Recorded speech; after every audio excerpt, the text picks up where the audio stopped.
All right. Hey, what's up, everybody? I'm Ryan Wilcox. I'm the sports editor of the Daily Tar Heel. With me today are Jared McMasters. You can say what's up, Jared. What's up? And Brian Keys. They are the assistant sports editors of the Daily Tar Heel. And this is What's our up? first rewatch podcast. We're going to be talking about the 1982 national championship. As you know, UNC beat Georgetown in that game, 63-62. Michael Jordan hits the game winner with 15 seconds left to propel the Tar Heels to their first national championship under Dean Smith. So, yeah, do you guys have anything you'd like to say right off the bat? I mean, like, just looking at it, I was thinking of this because, I mean, everyone was talking about it yesterday because they were airing it on CBS for at least a little bit. Yeah, before Trump had the interruption in the second half. This is, in terms of, like, Hall of Famers, this is what, like, the most star-powered NCAA championship since, I don't know, but you have, Jordan, Worthy, Ewing, Sam Perkins, and Sleepy Floyd, who Floyd made an all-star team. Perkins was sort of like a sub-all-star, but he played, I don't know, like, more than 10 years in the NBA. And then Dean Smith and John Thompson. And then you have, like, Doherty, who would go on to coach UNC, and just, like, all these people. And every time they're saying a name, you're like, hey, that's somebody else. Yeah, I thought it was super interesting how, I looked at the all-tournament team from that year, and it's, like, 3 UNC players and 2 Georgetown players. Like, it's just everyone immediately recognized the star power in that game. And everyone that was a star played like a star in this game. Like, you have Worthy, who had, 28 points, I think, was the game high. Yeah. Ewing was awesome. He had 23, something like that.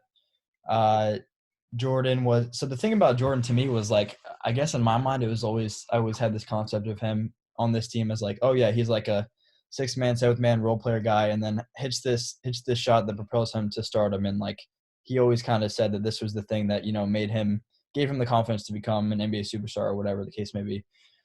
But it was like, no, that's not really the case. He averaged 13.5 points this season. He was a freshman, and he was the third leading scorer, and he started, and he was, one of the biggest contributors on this team all year long. Yeah. That was really interesting to me. I had no idea that was the case. Yeah. I, like, sort of knew, because I knew he was one of the first freshmen to start at UNC. He's like one of 4 under Dean Smith, up to that point to start all of his games. But the crazy thing to me is watching Jordan and just seeing, like, how super different he plays or played back then to how he did in the NBA. Like, you look in all of his points, he's like a role player. Every shot they're looking for Worthy. And Jordan is, like, getting offensive rebounds, like, just hitting spot up shots. He's playing like a 4th or 5th man on the team, which he sort of was, but he's not doing any of the Jordan stuff you would, like, come to recognize. He has, like, 1 or 2 couple plays. The shot he makes before, like, the shot at the end, he makes this crazy acrobatic, like, he drives by his guy and he, like, lays up off the glass, and it, like, hits the very top of the backboard before going in. And that's sort of, like, the first, like, oh damn, like, this guy can really float sometimes.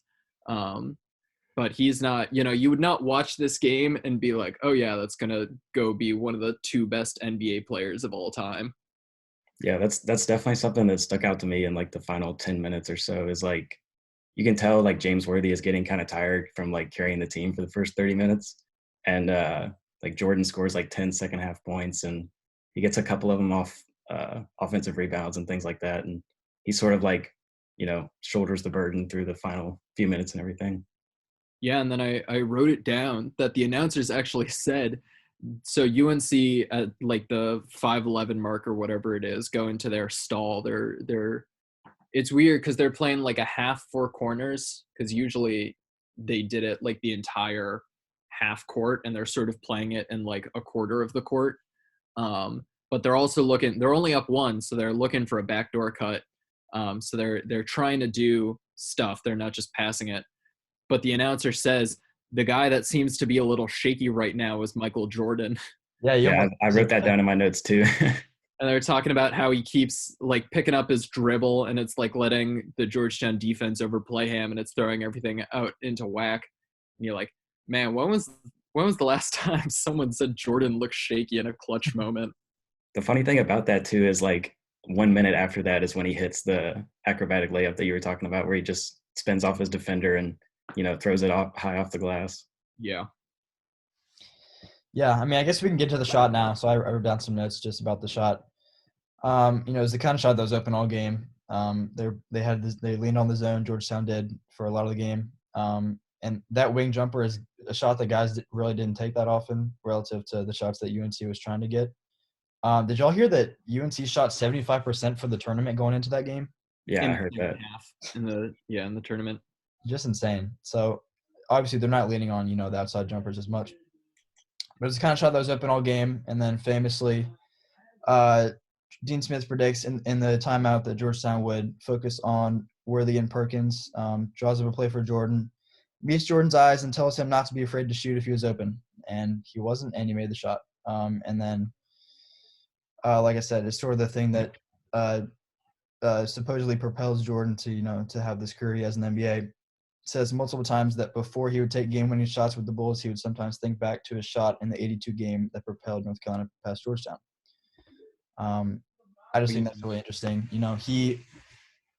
His game wasn't all there, like Brian's saying, but I think like the swagger and the walk, like when he's walking on the court, you can see that it's Jordan. He's still got that. He's still got that swagger. So I wonder how much of it was from that shot and how much of it was from Dean Smith or just from himself or whatever it is. It's super interesting to think about. Yeah, the craziest thing to me about that shot is I think that might be the longest shot UNC makes that game. Because basically everything is either like a backdoor cut layup type thing, or it's Worthy doing these like all the shots Worthy and Sleepy Floyd were taking were these like 12-foot turnaround things. And that shot, which like that became like Jordan's shot, was like a 17-foot mid-range, that's sort of like the iconic thing. Right. Like he hit one of those on the other side, I think, in the first half, but that's like no one took a shot, farther than 15 feet before that moment. Mm-hmm. Yeah, and the only outside threats are him for UNC. It's him, and then for Georgetown, Sleepy Floyd, and that's pretty much it. Yeah, it's really weird watching the final shot because it's a really simple play, like where these like they're running the zone, Georgetown is, and where these on the far side, and he just sort of like cuts through the paint, and Jordan slides in behind him and he's wide open, and you sort of watch it and you just think, wow, that was really bad defense. Like, how did that happen? And then you sort of remember for the time and everything how rare it was to see someone shooting from that far out and all that stuff. Yeah, totally different era with the defense where you could get away with like running a 2-1-2 zone just all game and live or die by those mid-range twos or whatever. And also the shot clock. Like you just can't, like, you think about how different this game would be if they had number one a shot clock and number two a 3-point line. And I was watching the 92 game between Kentucky and Duke, which came on like a little bit after this when CBS was showing all these games. And just how much the game had evolved from that point, just 10 years later, is insane. Yeah, absolutely. I mean, you said it yourself, I think. I mean, it's just crazy because, like Brian mentioned, I think the majority of every basket is either like a backdoor cut under the rim or, Ewing hits a lot of those like baseline mid-range jumpers or the turnarounds in the paint and stuff like that. And, it's crazy to watch, honestly. Yeah. What were y'all's thoughts on the goaltending strategy to open the game? I think we can safely say this is one of the things that has aged the most poorly out of everything to come out of this game. well, yeah, because that's like the famous thing is that John Thompson told Ewing just to like swat everything regardless of whether or not it was going to be a goaltend. And some of them are like close, some you can understand why he went for it. But UNC's first, it doesn't go in the basket, but UNC's first registered field goal is Worthy takes this like 8-foot shot. I don't know. And it's it's like 4 inches from the rim. It's gone up and it's like fully on the way down, and he swats it. And the announcers are talking about like that's not going to intimidate James Worthy because like that was like fully going down. So I think the implementation of it definitely went super poorly. I mean, they gave up. Ewing goaltended 5 shots in the first half in a game they lost by 1 point. You know, Exactly. I was gonna say the same thing. And it's kind of weird because it's like this is one of the 2 or 3 things I think about when I think about Patrick Ewing. I think about like the fact that he was on the Dream Team. I think about like his role in that Reggie Miller documentary, the 30 for 30. I don't know if you guys have seen that, but that's really good. And I think about like his role in this game where like he was awesome in the last 35 minutes or whatever, but in the first 5 minutes it's like, why are you doing this? I mean, obviously it was John Thompson's decision, but it's like you hit the nail on the head, Brian. You give up 10 free points and you lose by a single point. It's like just insane. I will say the counter side to it is you watch it and they are spooked of Patrick Ewing. I mean, Ewing, like even in his freshman season, Ewing in college was probably, one of the scariest guys to meet at the rim in NCAA history.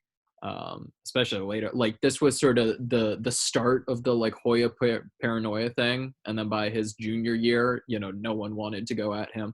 But you see, like Sam Perkins is a non-factor in this game because of Ewing. Sam Perkins takes a couple like 12-foot jump shot things, and he gets a couple points from free throws. But like, Perkins had more or less been their second best player this season, and he's just not. He's not doing anything. He is not trying to take it to Ewing because they know he's just going to swat it. Yeah, absolutely. Sorry, go ahead, Jared.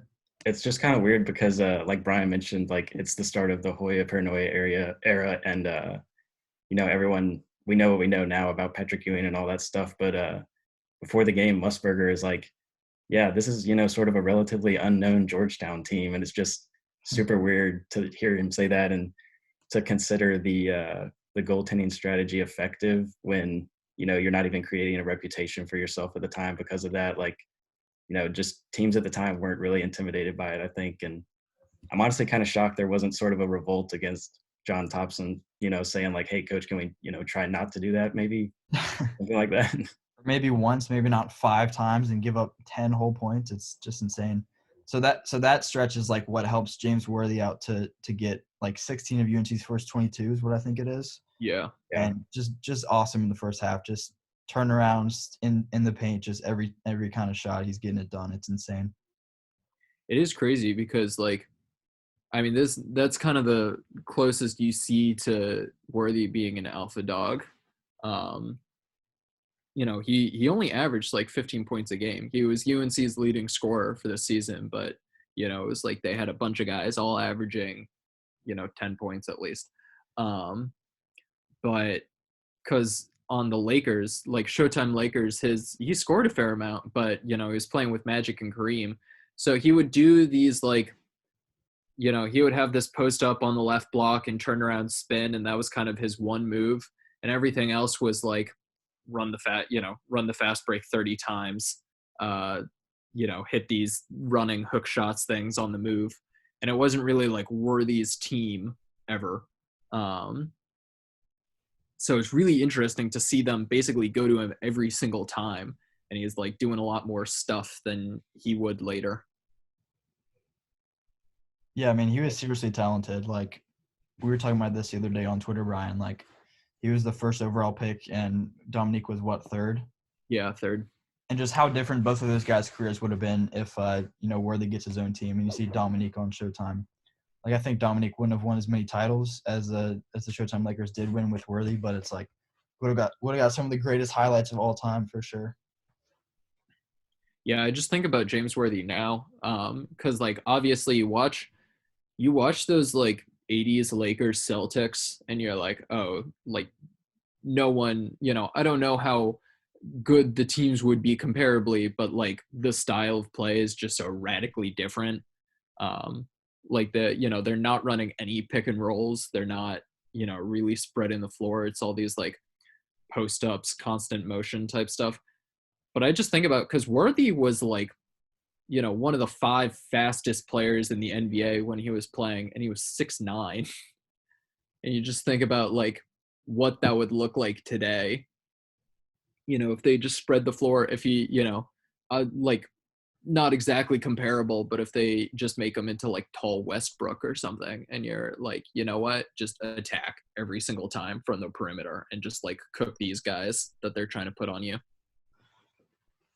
Yeah, I think it's really obvious just how, like you mentioned, he only averaged like 15 points a game or something like that. And I think during the game, one of the commentators says he has a comment about how, you sit there and you see that stat and you ask yourself, how can this guy be an All-American? But then you see, his speed and all these other like intangible things that sort of round out his game. And I think, like Brian mentioned, like seeing him in today's league at 6'9", super fast, obviously with the running the fast break and everything with Showtime, I think it would be insane. Like seeing him go up and down the floor like that, I think he would really, I think his career might have been better in today's league, but I don't know. It's tough to say, but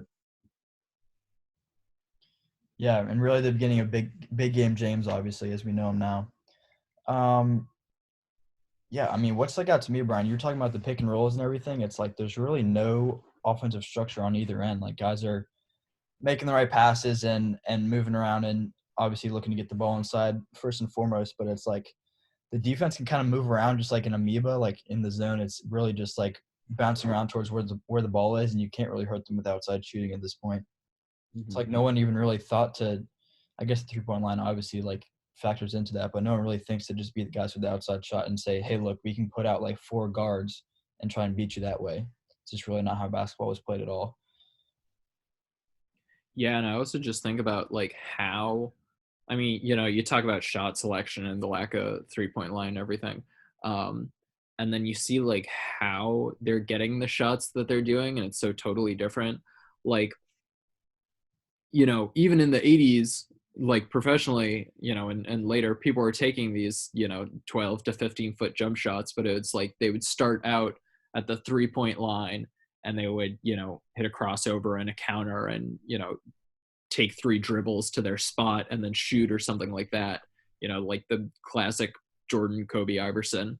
And you're watching it here and it's like catch it from 17 feet, like triple threat, pump fake, take 1 dribble and shoot, in a way that like that style of basketball just sort of like no longer exists at all.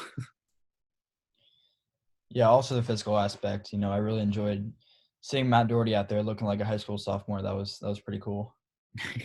Just playing for the biggest game in college basketball that year, and dude just looks like he weighs like 150 pounds. Pretty crazy. Yeah, one of the things about the physicality that kind of stuck out to me was like, even back then there was instances of guys, sort of not flopping per se, but sort of, blowing things up out of proportion. Like there's a play with like 3 or 4 minutes left in the first half, I think. And what's his name? Chris Brewster, however you say it. He's down low and he goes up for the layup, and I think Ewing just like barely glances his elbow and he just freaks out and starts wincing and grabbing his chest and everything. And it just goes to show how, things still are kind of the same. Got to mention the iconic mustache from Chris Bruce too. Just awesome. That's one of the best. It doesn't go super in depth, but the Book of Basketball by wait, no, not the Book of Basketball. It's the Free Darko basketball book, whatever it's called. It's Free Darko Presents the Undisputed Guide to Pro Basketball History. But they have a whole section on like the 70s. And the hair in the 70s. They talk about like peak fro Kareem, but then you also see like Kurt Rambis, and Brust is definitely, he looks like Walmart Kurt Rambis here. He's got like the weird crazy like 70s middle part thing and like the stash going on. What a look.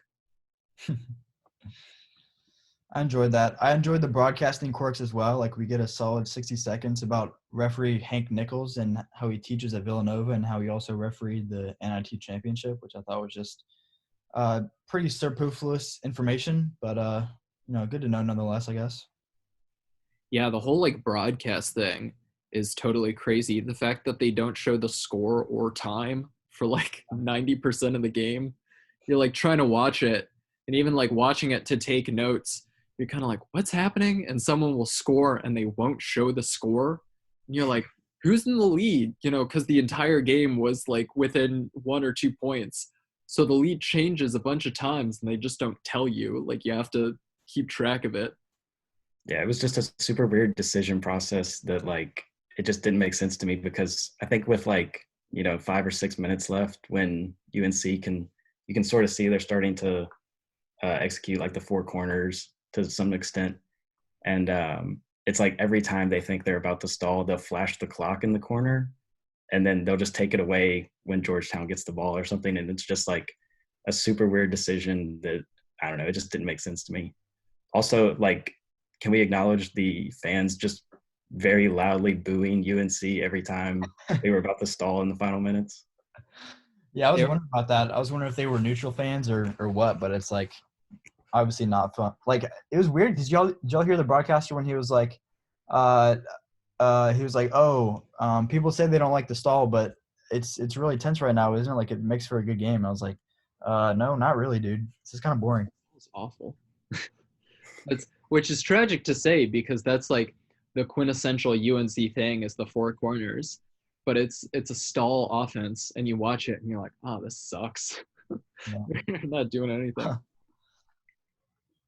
Yeah, I'm pretty sure Georgetown only gets like 2 offensive possessions in the final 6 minutes or something like that because of the stall.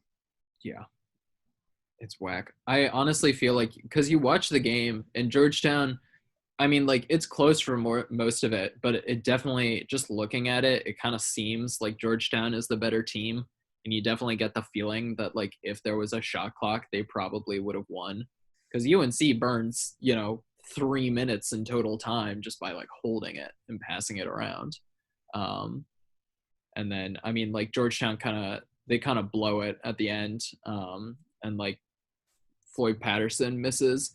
He misses a dunk that like rims out, and then he misses like a point blank layup when they're down 1 with, I don't know, like 12 minutes left or something.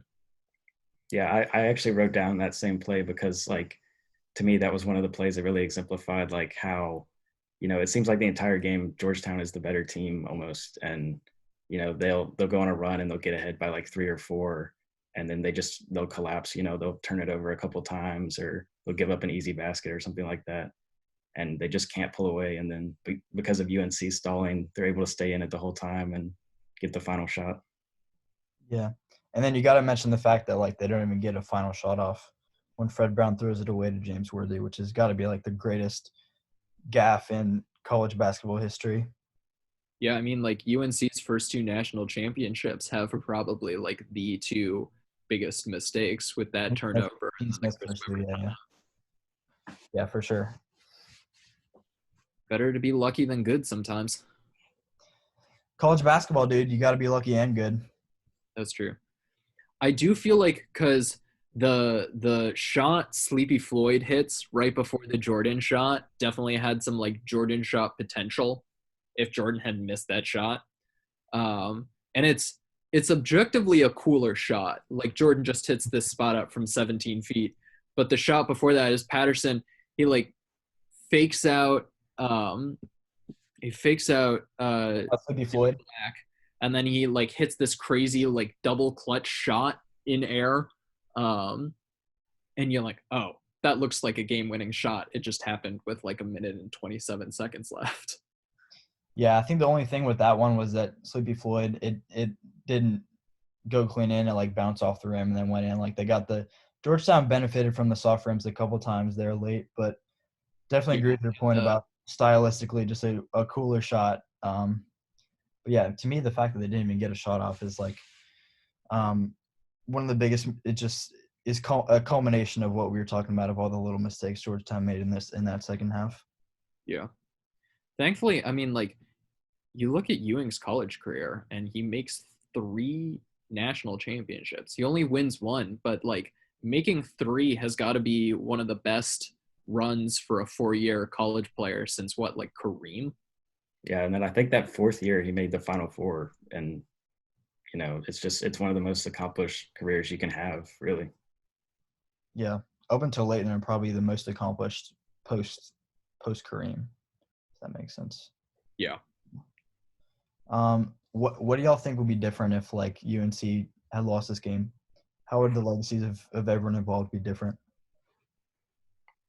I don't know. I mean, like Jordan, people are, we talk about like, oh, that shot gave Jordan the confidence and everything. Jordan was such a psychopath. He was still going to turn out to be Jordan. Um, like all that work still goes in. But I don't know. I feel like, you know, Dean Smith already kind of had a reputation of like being a choker.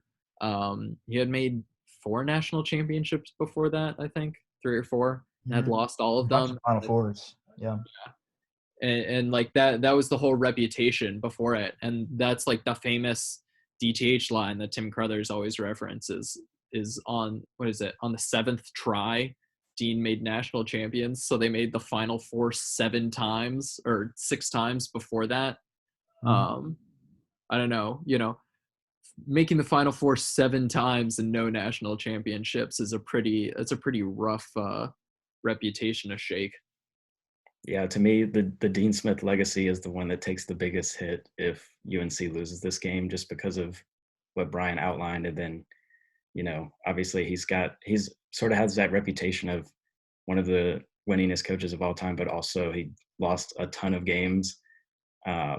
And I think, they come into this game as the number 1 seed. They're heavily favored against Georgetown. It's the first national championship game, I think they said, where Dean Smith's team was actually favored to win. And, I think if he doesn't win, it just compounds that legacy even more and makes it a lot worse, because especially he has some questionable decisions. Like he takes Roy took the Dean Smith method technically, but like with a few minutes left, there's like 5 timeouts for UNC left, and their players are obviously gassed and they're just refusing to call timeouts. And I just think if they lose that game, then that stereotype of him sort of just explodes and becomes what he's known for. So do y'all think Jordan becomes 100% of what we know Jordan to be now without that shot? Because I don't think he does, honestly.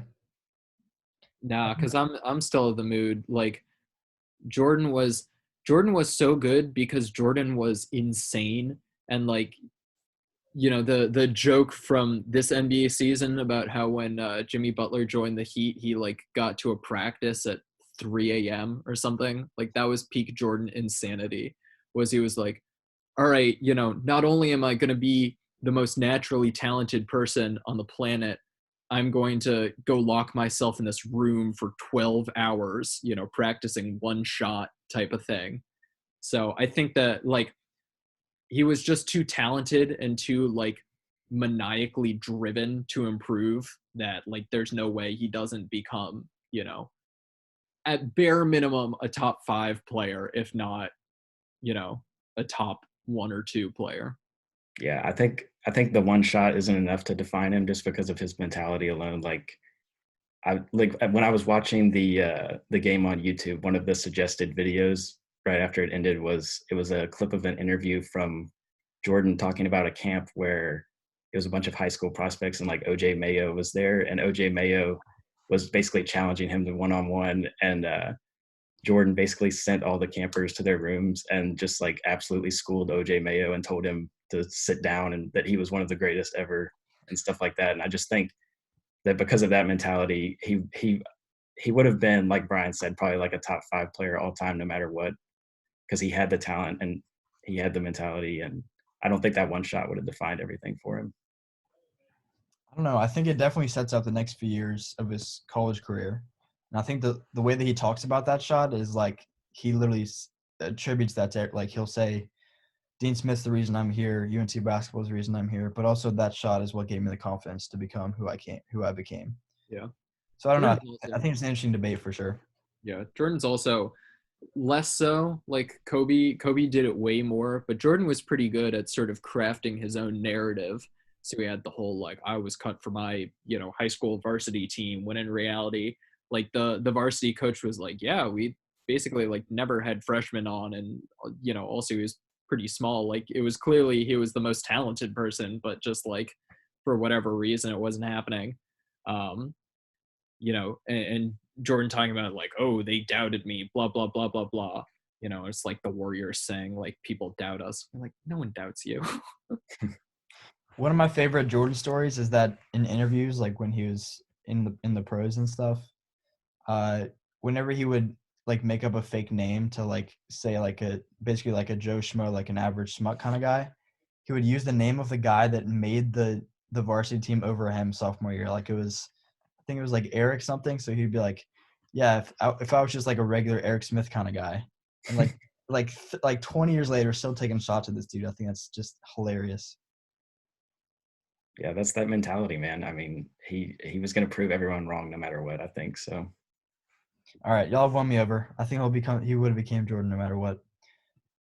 Would we think of Ewing differently? Obviously, he wins the title 2 years later against Houston, but like, is his legacy any different? Is John Thompson's legacy any different? What do y'all think? I mean, like we already think of Ewing as like one of the best college players of all time.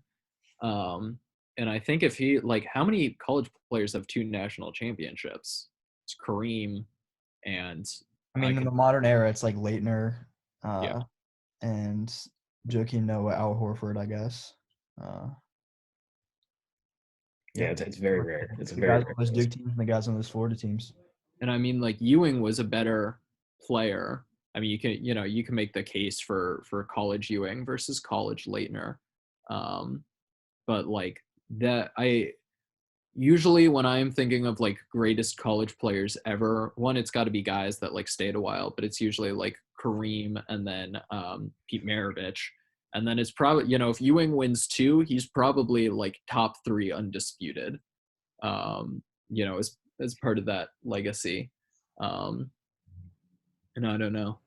I feel like, assuming his NBA career still goes the same, like I don't know if his overall sort of legacy changes that much, but I think when you're just thinking about his college career, he like instantly becomes cemented as like a top 3 college player of all time.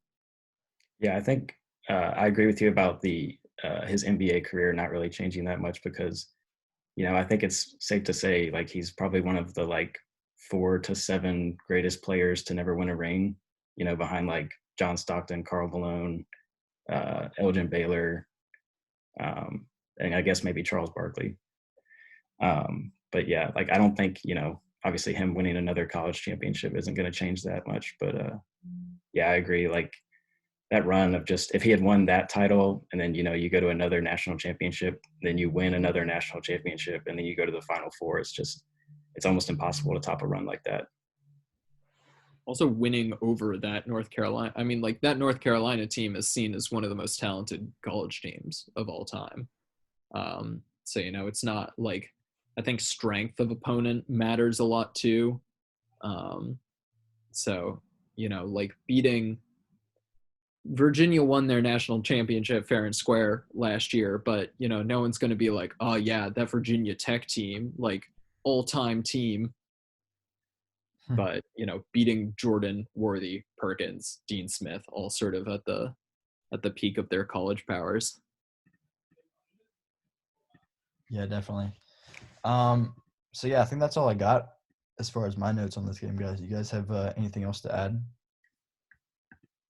I think going back to one of the things that's aged the worst has got to be the NCAA. I mean, we were talking about this in our group chat the other day about right before halftime, the teams are jogging off, and the commentators just casually mentioned how Sam Perkins like had a summer job as a construction worker to help build strength. And now, there was that story last year of the football player who tried to transfer because his mom had a brain tumor or something, and they didn't give him eligibility the next year.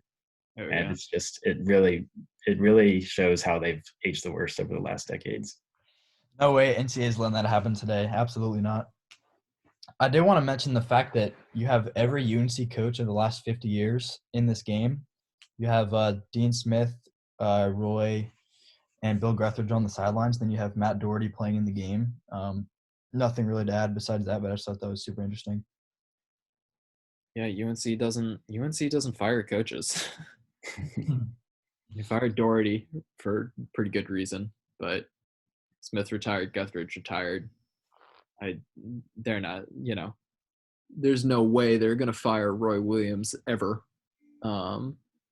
He gets to retire when he wants. So, Yeah. This season notwithstanding, I think he's got pretty much his pick of when he wants to hang it up. So funny to me, the people that'll like fire Roy Williams and stuff. You're like, y'all, he won a national championship like 3 years ago. Yeah. It's not like, it's not like some coach, who last won in the 90s or something. Like, we were all there. We saw it. We call those people crackheads. All right. Thanks, guys. This was a lot of fun. So, yeah, we'll hopefully be doing this once a week. We'll be going through either a relevant game in UNC history or, a sports movie that we like talking about. I don't know. This coronavirus thing's got everyone kind of pent up. We got plenty of time to rewatch some old stuff, plenty of time to talk about some cool old stuff, and hopefully you'll be there with us along the way. So thanks for tuning in, guys, and thank you guys, Brian and Jared, for talking with me. It was a lot of fun, and we'll see you guys next week. Yeah, of course. Yeah, great time. See you. Yep, see you guys.